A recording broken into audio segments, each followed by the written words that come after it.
नवाबों के शहर लखनऊ की शान बड़ा इमाम बाड़ा एक खूबसूरत इमारत होने के साथ ही अवध के नवाब असफ उद्दौला के दरिया दिली का नायाब नमूना भी है।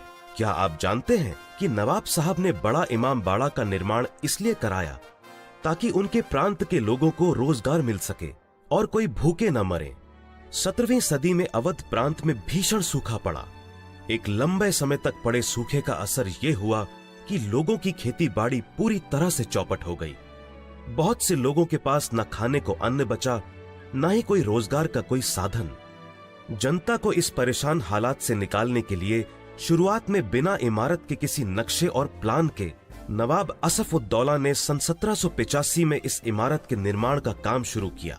मकसद ये था कि सभी को रोजगार मिल सके, लेकिन समाज के गणमान्य लोगों के लिए दिन के उजाले में मजदूरी का काम करना उनके शान के खिलाफ था।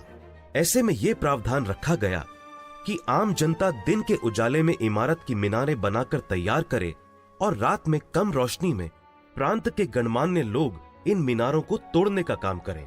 वैसे आपको ये जानकर हैरानी होगी कि इस काम के लिए चाहे आम जनता हो या फिर जाने माने लोग, सबको बिना भेदभाव के मेहनताना दिया जाता था। इमारत की दीवारों को बनाने और तोड़ने का यह सिलसिला 10 साल तक लगातार चला, जिससे 20,000 लोग जुड़े हुए थे। वैसे आपको यह जानकर भी हैरानी होगी कि इतने बड़े इमारत में कहीं भी लोहे का इस्तेमाल नहीं हुआ है। ये वाकई हैरत करने वाली बात है कि इमाम बाड़ा के मुख्य हॉल की लंबाई 50 मीटर, चौड़ाई 16 मीटर और ऊंचाई 15 मीटर है। फिर भी इस हॉल के छत को सपोर्ट करने के लिए कोई बीम नहीं है।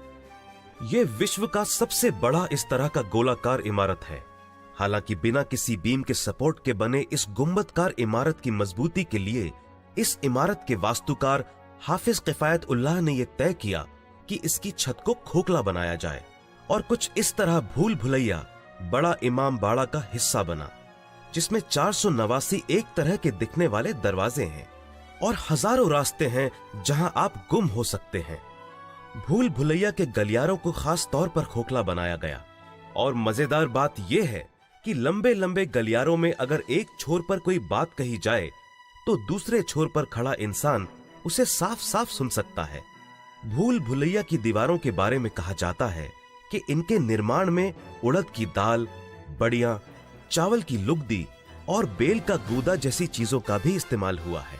अब अगर इतना सब कुछ सुनने के बाद आप भी नवाब साहब की नेक दिली और भूल भुलैया की मस्ती में खोना चाहते हैं तो देर किस बात की, बैग पैक कीजिए और रुख कीजिए नवाबों के शहर लखनऊ का।